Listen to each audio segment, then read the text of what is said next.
सबको मेरी ओर से जय श्री राम। आज हम इस वीडियो में पढ़ेंगे पहले अध्याय का 46वां श्लोक। चलिए शुरू करते हैं। संबंध। आश्चर्य और खेद में निमग्न हुए अर्जुन आगे के श्लोक में अपनी दलीलों का अंतिम निर्णय बताते हैं।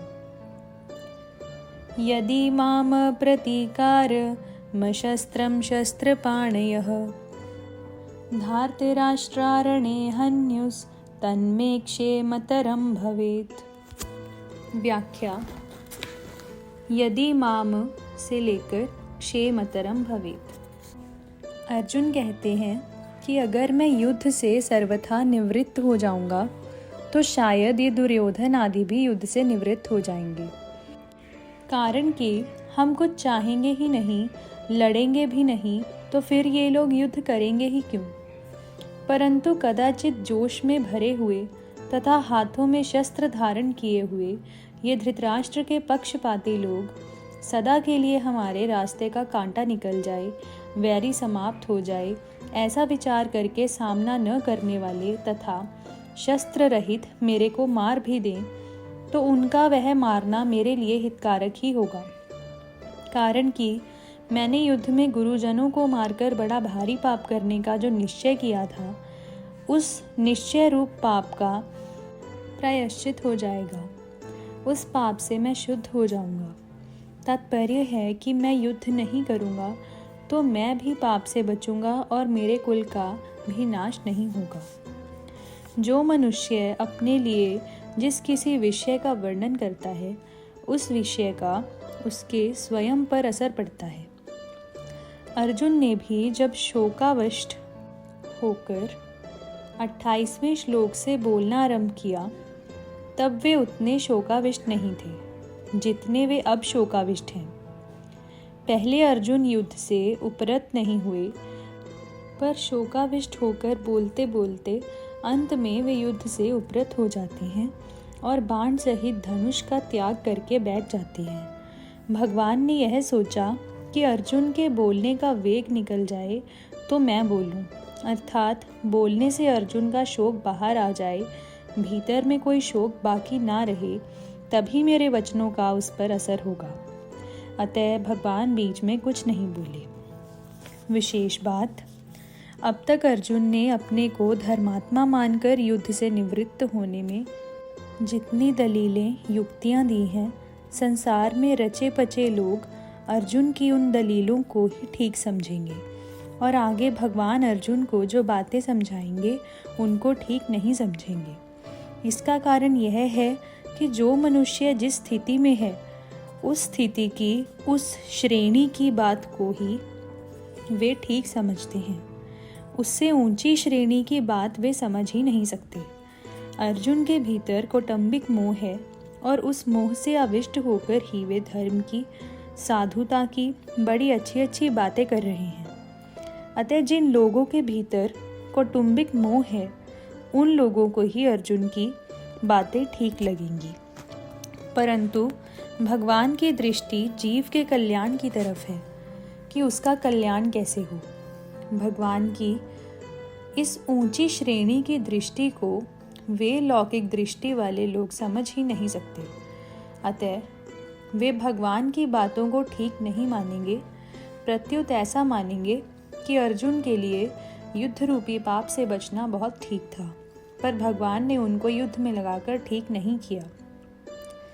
वास्तव में भगवान ने अर्जुन से युद्ध नहीं कराया है, प्रत्युत उनको अपने कर्तव्य का ज्ञान कराया है। युद्ध तो अर्जुन को कर्तव्य रूप से स्वतः प्राप्त हुआ था। अतः युद्ध का विचार तो अर्जुन का खुद का ही था। वे स्वयं ही युद्ध में प्रवृत्त हुए थे, तभी वे भगवान को निमंत्रण देकर आए थे। परंतु उस विचार को अपनी बुद्धि से अनिष्टकारक समझकर वे युद्ध से विमुख हो रहे थे, अर्थात अपने कर्तव्य के पालन से हट रहे थे। इस पर भगवान ने कहा कि यह जो तू युद्ध नहीं करना चाहता, यह तेरा मोह है। अतः समय पर जो कर्तव्य स्वतः प्राप्त हुआ है, उसका त्याग करना उचित नहीं है। कोई बद्री नारायण जा रहा था, परंतु रास्ते में उसे दिशा भ्रम हो गया, अर्थात उसने दक्षिण को उत्तर और उत्तर को दक्षिण समझ लिया। अतः वह बद्री नारायण की तरफ न चलकर उल्टा चलने लग गया। सामने से उसको एक आदमी मिल गया। उस आदमी ने पूछा कि भाई कहाँ जा रहे हो? वह बोला बद्री नारायण। वह आदमी बोला कि भाई बद्री नारायण इधर नहीं है, उधर है, आप तो उल्टा जा रहे हैं। अतः वह आदमी उसको बद्री नारायण भेजने वाला नहीं है, किंतु उसको दिशा का ज्ञान कराकर ठीक रास्ता बताने वाला है। ऐसे ही भगवान ने अर्जुन को अपने कर्तव्य का ज्ञान कराया है, युद्ध नहीं कराया है। स्वजनों को देखने से अर्जुन के मन में यह बात आई थी कि मैं युद्ध नहीं करूँगा, न योत्स्य। पर भगवान का उपदेश सुनने पर अर्जुन ने ऐसा नहीं कहा कि मैं युद्ध नहीं करूँगा, किंतु ऐसा कहा कि मैं आपकी आज्ञा का पालन करूँगा। करिष्ये वचनम तव, अर्थात अपने कर्तव्य का पालन करूँगा।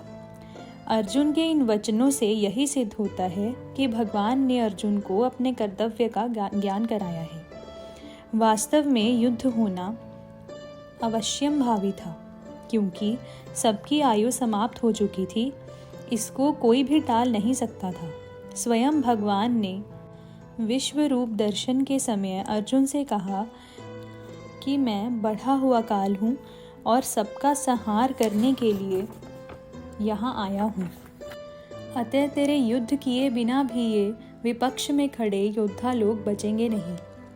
11वें अध्याय का 32वां श्लोक। इसलिए यह नरसंहार अवश्यम भावी होनहार ही था। यह नरसंहार अर्जुन युद्ध न करते तो भी होता। अगर अर्जुन युद्ध नहीं करते तो जिन्होंने माँ की आज्ञा से द्रौपदी के साथ अपने सहित 5 भाइयों का विवाह करना स्वीकार कर लिया था, वे युधिष्ठिर तो माँ की युद्ध करने की आज्ञा से युद्ध अवश्य करते ही।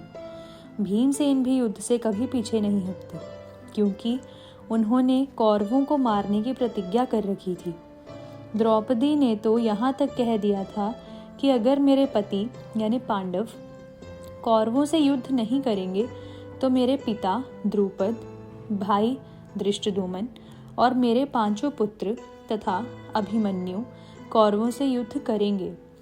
इस तरह ऐसे कई कारण थे जिससे युद्ध को टालना संभव नहीं था।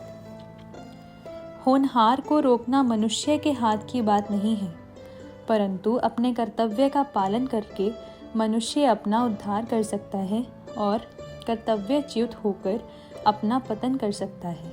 तात्पर्य है कि मनुष्य अपना इष्ट अनिष्ट करने में स्वतंत्र है।